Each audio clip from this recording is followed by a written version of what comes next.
So welcome back to Review Catch-Up Week. Today we're going to be talking about the movie Snowfalls, which is another movie that is video on demand, so you are able to rent it where you rent your movies. I was actually kind of excited about this movie, even though I knew it would probably be a little bit bad. It's on the lower budget side, which isn't necessarily always a bad thing, but I had minimal expectations for the quality of movie, but I was anticipating that I would enjoy the story and like the setup and the plot and everything like that. So this movie is directed by Colton Tran, and this is his first like full feature-length movie that's a little bit more mainstream. It's still on the lower budget side, but he typically directs shorts from what I can tell, so this is kind of his, I don't want to say directorial debut, but one of his first like mainstream horror movies. And this movie was only shot in 6 days, which I'm not gonna lie, you can kind of tell. So a New Year's Eve party quickly turns serious when a brutal winter storm strands 5 friends at a remote cabin. Convinced that the snowflakes have infected them with the deadly virus, they struggle to stay awake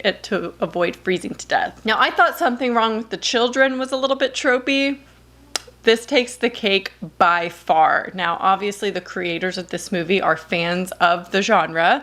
And you could tell that there's passion behind this movie and that they wanted to make a horror movie, but they did load it with tons of horror tropes. So the setup for this movie is very reminiscent of Bodies, Bodies, Bodies to me, where you have friends that go to a house or a cabin to party and a storm hits. Now, obviously in Bodies, they are celebrating the storm and partying through it, and then this one, they just didn't check the weather and didn't know that a snowstorm was on its way. Also, does every person have a rich friend that has a house, a lake house, a cabin, a cottage? Does everyone have a friend like that? Because I don't know anyone like that. Like, does this happen all the time? Because I swear there's tons of movies coming out nowadays where people just go to a random cabin or a house to party. Does this happen in real life? Like, I know people get Airbnbs and stuff to do that, but does everyone just have like a rich friend? Like, is this happening in reality? Now, I know I said in my Something Wrong with the Children review that the trope of cabin in the woods, stranded, isolated in the woods, cabin situation trope could not get old to me. I kind of take that back because I'm noticing a pattern with movies lately, and they're all doing this, and I love the setting, don't get me wrong. But then you gotta like, that can't be the only thing going for it. Like, you have to actually follow through with the horror in it. So it doesn't necessarily get old to me, but it's whatever the creators kind of do with that setting that makes it or breaks it for me. So I normally say what I like and don't like, and spoilers if there are any. No spoilers in this video. There literally is no need for it. But I don't really have anything to say that's that positive about this movie. I do like the premise. I like the setting. It's beautiful.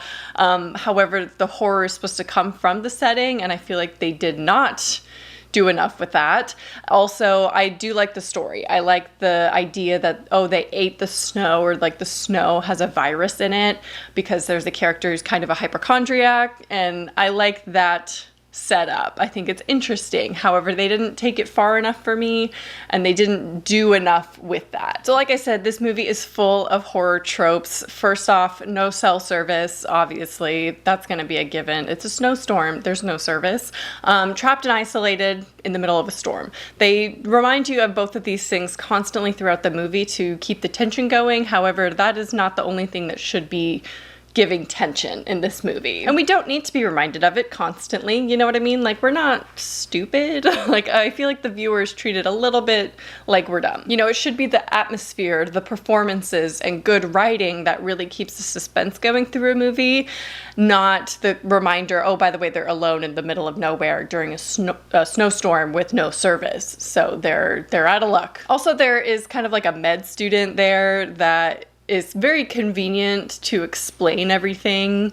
So I just feel like that was kind of thrown in as a plot point to further explain certain things to the viewer, which again, wasn't necessary. To me, it seemed like the stakes weren't that high in this movie. Like, they didn't make it obvious enough that they were in a dire situation, because this movie was filmed in 6 days, but I also feel like the events took place over the span of 6 days, and yet they're acting like they've been there for months and months. Like, they're freezing to death despite being in a very comfortable, insulated house surrounded by tons of wood and they're stuck in a snowstorm, yet the amount of snow that's actually on the ground and edited in through CGI isn't that much. Now, I never grew up in a place where it snows. Like, I've rarely seen the snow, but I know that if you were stuck in a snowstorm, you would be like snowed in, and it would like block the doors and everything, and it just seemed like there never was enough snow for them to act like that. Like, I understand the concept that they're sleep deprived. They're saying don't fall asleep because you're gonna freeze to death, and they're acting delirious because of this, but they're not running out of food, yet they're acting like it. They have tons of snow for water if they need to. I feel like they could survive a very, very long time, and the way that they're acting, it seems like it would take weeks, if not months, to get to that point. So it's just a little bit unbelievable that after a span of like 2 or 3 days, they're like, we're gonna freeze to death. They're burning the furniture, which I feel like you would be able, sorry, you can hear my daughter, she's hanging out with me over here. I just feel like you could make the resources that they had last for a pretty long time. They're in a very nice house with very good resources, so I'm just not sure why the events went the way that they did. Now, I'm fine with low budget movies, but the CGI snow was a little bit weird. I understand they probably couldn't do practical effects with the budget they had, but it looked pretty bad. And the director is someone who was exposed to Final Cut Pro and learned it at the age of 12. So I just feel like they could have done a little bit better with the effects in this movie. It honestly feels, this might be a little bit mean, but it honestly feels like a student film. Like this group of people rented an Airbnb in order to film a horror movie, which there's nothing wrong with that, but it just feels very low budget. I just wish that if they were gonna go the low budget route, they made it really unique and really entertaining. They didn't have to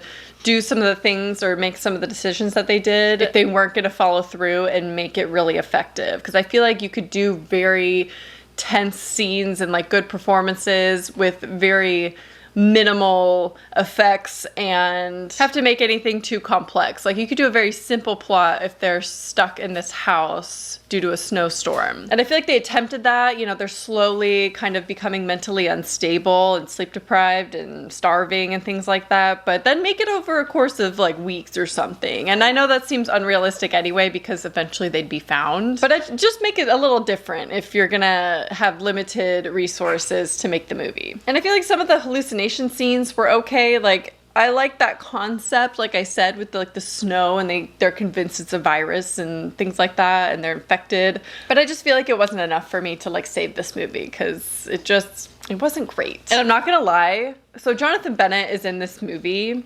And I say in this movie, very, very minor role. He's literally only seen on FaceTime. And these are probably the worst scenes. I wish they just were not in the movie at all because it feels like they just purchased cameos from Jonathan Bennett and told him what to say, like requested lines to be read.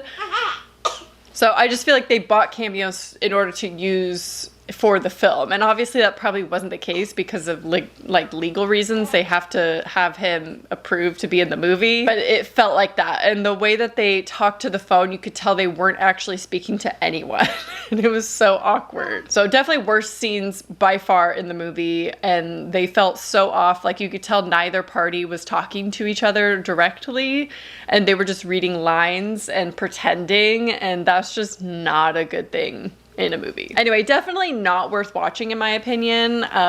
I just don't feel like it has redeeming qualities to it, and yeah, it's really harsh. I was excited about it because of the concept, but overall I was so disappointed in this movie, and it couldn't even deliver on like the performances and like the fun aspect for it. So that's just my opinion. Let me know your thoughts on Snowfalls if you've seen it down below. I hope you enjoyed this review, and I will talk to you very soon. Bye.